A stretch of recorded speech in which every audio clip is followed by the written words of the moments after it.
You ever just catch yourself thinking about thinking? Like you're sitting on the train or lying in bed, and suddenly your brain is juggling 5 completely unrelated things: past mistakes, future plans, grocery lists, deep existential dread, and for no reason at all. It's like your mind decided it was bored and turned into a circus. Here's the wild part. We've gotten so used to this that silence, real silence, feels uncomfortable, like something's missing, like we're doing life wrong if we're not mentally chewing on something 24/7. But here's the thing. You're not broken for wanting peace. You're not lazy for needing mental stillness. You're just human. Thinking is a tool, a sharp one, but try carrying it around all day and eventually you're going to start cutting yourself. The truth is, you weren't designed to live entirely in your head, and most of the time, you're not even solving anything. You're looping, replaying scenes, arguing with imaginary people. It's exhausting, and half the time, you don't even notice it's happening. This video isn't about clearing your mind or sitting cross-legged on a mountain. It's about something more real.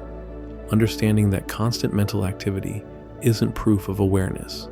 It's often a distraction from it. And if you've been feeling mentally drained, restless, or like you've forgotten how to just be, you're going to want to stick around. Because once you understand why your brain does this, you'll never see stillness the same way again. Most people don't realize how loud their inner world has become. Because it's been like that for so long, it just feels normal. But just because something is familiar doesn't mean it's healthy. We've normalized racing thoughts the same way we've normalized overworking. Like mental exhaustion is a badge of honor. If your brain isn't constantly buzzing, worrying, problem solving, you feel behind, like you're not being productive. But real clarity never comes from a noisy mind. It comes from the moments you're finally not trying so hard to figure everything out. Think about it. Have your most powerful insights ever come while you were desperately overthinking in a panic? Probably not. They came in the shower, on a walk, while you were staring at the ceiling, zoning out. Not because you were grinding your mental gears, but because you finally stopped long enough for your deeper awareness to surface. Your brain is like a snow globe. Shake it constantly, and you'll never see through it. But leave it alone for a moment, and the clarity appears on its own. You see, thought isn't the enemy. Constant thought is. Because constant thought turns into noise, and the more noise you have, the less space there is for actual awareness to rise. Awareness isn't something you force. It's what's underneath once the dust settles. And here's where it gets interesting. When you stop clinging to every thought, you start noticing how most of them aren't even useful. They're old, recycled, stuff you've already dealt with 10 times. They come dressed like urgent problems, but really they're just echoes, leftover tension, half-formed worries that don't deserve to be held onto. You were never meant to live entirely up there, inside the mental simulation. That's why nature feels so good. That's why music hits different when you stop analyzing it and just listen. That's why the best moments in life don't come with commentary. They come with presence. When you stop treating thought as the main character, you start experiencing life again, not just thinking about it. Here's something no one teaches you. Silence is not the absence of activity. It's the doorway to actual awareness. When you're constantly thinking, your attention is always 2 steps ahead of your body. In the past, in the future, in imaginary conversations, in to-do lists that stretch into infinity. You're rarely where your feet are. You could be walking through a park on a beautiful day, but if your mind is replaying an argument from 3 days ago, your nervous system doesn't know the difference. It thinks you're still in the fight. That's how powerful your thoughts are. But here's the paradox.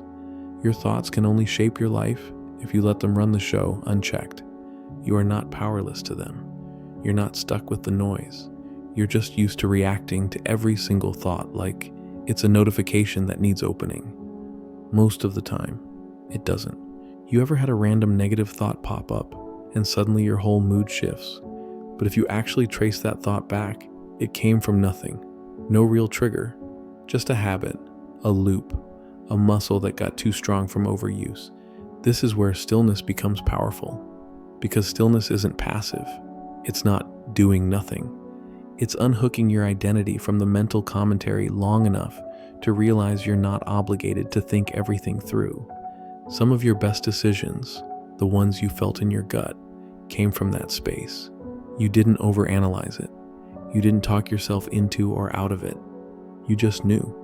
That's the intelligence underneath the mind. It's not chaotic. It's not loud. It's calm. It's grounded. And it doesn't need your constant input. And here's the part that changes everything. When you give yourself permission to stop thinking all the time, you don't become less aware. You become more. You start listening deeper. You notice what you've been missing, and life starts to unfold without needing to be micromanaged. Because clarity doesn't come from thinking harder. It comes from finally being still enough to hear what's been there the whole time. Let's talk about something you don't often hear when people talk about overthinking. It's not just what you're thinking. It's the constant pressure to mentally narrate your existence. Waking up, there's already a dialogue. Eating breakfast, your brain's got commentary.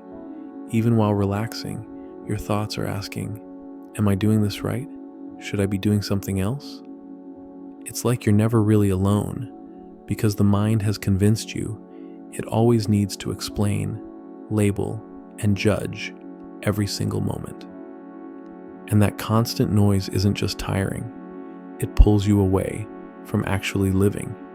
Because here's the truth, there is a huge difference between being in the moment and being in your head about the moment. One feels like breathing, the other feels like surveillance. You don't need your mind to constantly track, categorize, and analyze your life like it's building a report. You're not a machine, you're a being. You're not here to process reality, you're here to experience it. And that's why you're not supposed to think all the time. Because the more energy you spend narrating what's happening, the less you're actually there for it. There are entire layers of awareness that only unlock when you stop mentally chasing them. Subtle shifts in your body, emotions that don't need fixing, ideas that rise up on their own. It's like tuning into a radio station you didn't even know was playing underneath all the static.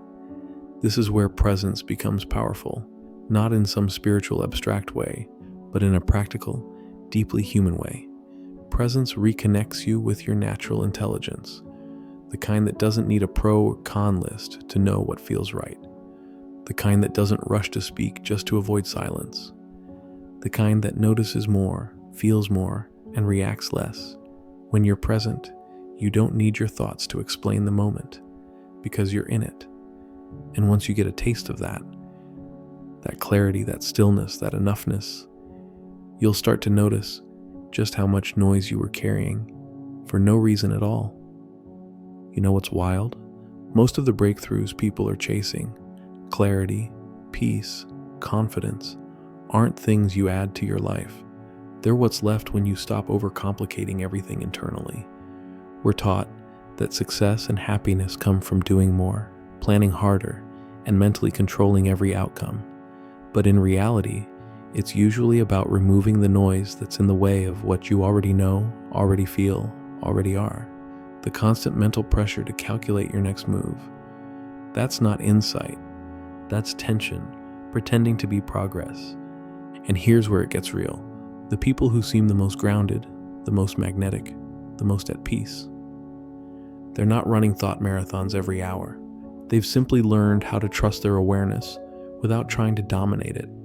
See, thinking is linear. It has a pace, a direction, a structure. But awareness, it's open, quiet, immediate. It doesn't chase, it observes. It doesn't predict, it responds. And when you start living from awareness instead of endless thought, something subtle but powerful happens. You stop needing to prepare for everything, not because you suddenly don't care, but because you've trained yourself to be present enough to respond with clarity in real time. And that presence, that's where your power lives.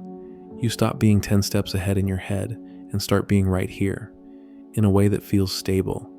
You're not as reactive. You're less drained. And decision-making doesn't feel like climbing a mental mountain. It becomes natural, instinctive, fast, clean. But here's the twist. You don't access this by trying harder to be present.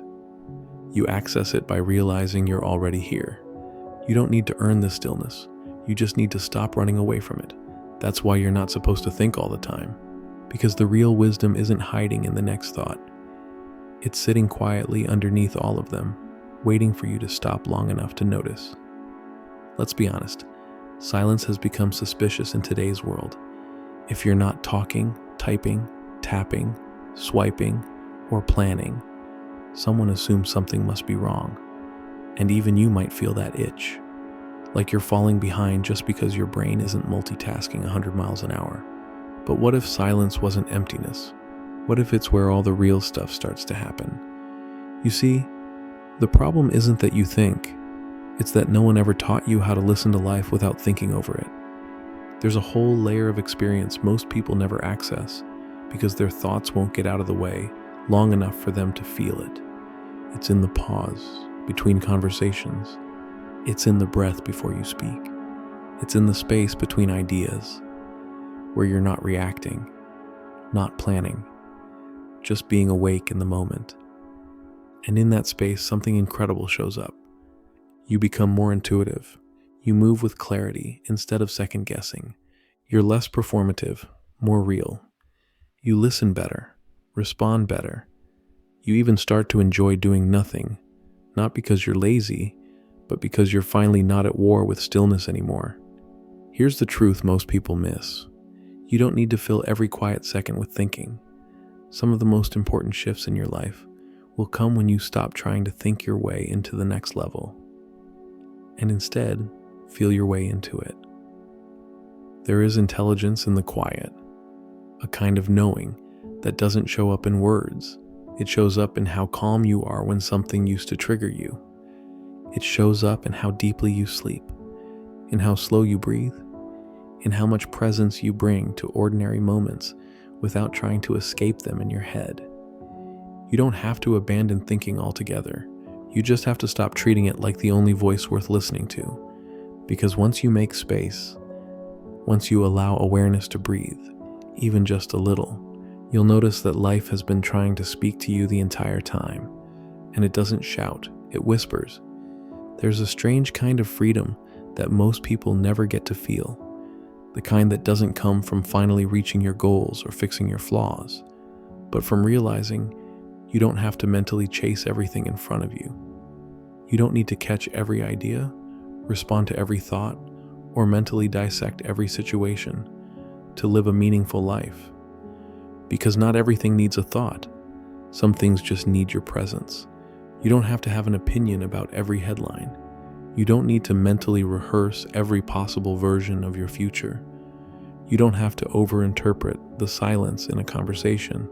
Sometimes it's just quiet, and that's enough. We've been so conditioned to believe that our value is tied to productivity, even mentally. Like, if we're not working upstairs, we must be slacking. But real clarity doesn't shout at you like a to-do list. It moves through you like water when you stop trying to dam it up with analysis. And that's the shift that changes your entire inner world. When you begin to see thinking as an option, not a requirement. When you finally start to trust the space between thoughts, just as much as the thoughts themselves. You'll notice you become more grounded. Not because you forced yourself to be, but because you're no longer burning mental energy, trying to control everything that doesn't need controlling. You speak slower, you listen better. You feel more connected to what you're doing, even if what you're doing is nothing at all. This is why you're not supposed to think all the time. Not because thought is the enemy, but because peace doesn't compete. It waits, and it shows up when you're no longer filling every quiet moment with noise. So the next time you feel yourself rushing to fill the silence, try letting it stay, just for a few seconds longer. Not to make something happen, but to finally remember what it's like when nothing has to. So here's the truth. You probably weren't told growing up. You're allowed to be deeply aware without mentally narrating every moment. You're allowed to move through your day without constantly solving problems in your head. You're allowed to simply exist without having to justify every second with thought. We live in a world that celebrates constant stimulation, constant motion. We reward the loudest voice, the fastest mind, the sharpest comeback. But nobody tells you how powerful it is to not respond, to not engage every thought, to not chase every conclusion, to not fill every second with mental gymnastics. Because the people who seem the most peaceful, the ones who walk into a room and immediately calm the energy, they're not doing less thinking because they're less intelligent. They're doing less thinking because they've realized intelligence doesn't always shout. Sometimes it simply watches. It listens. It waits for the moment that actually matters. And it shows up with clarity instead of clutter. That's what you start to unlock when you stop expecting your mind to do all the heavy lifting. Because awareness, real awareness, is already here. It's not buried under 10 more self-help books. It's not hidden in your next breakthrough. It's underneath all of it, quietly waiting for you to notice it again. So if you've been feeling tired, mentally worn out, or like you're carrying an invisible weight, maybe it's not because you're broken. Maybe you're just thinking too much about things that never needed thinking in the first place. Let your mind be a tool, not your home. And when that silence comes, don't rush to fill it. Welcome it like an old friend. Let it remind you what it's like to be here without needing to explain it. If you've made it all the way here, I want you to comment, "I'm not my thoughts," below. Just those words. It'll let me know you actually felt this. Not just heard it, felt it. And if you're open to it, share this with someone who's been living in mental overdrive for way too long. They might need the pause just as much as you did. Until next time, stay present, stay grounded, and protect your peace like it's gold, because it is, and it always has been.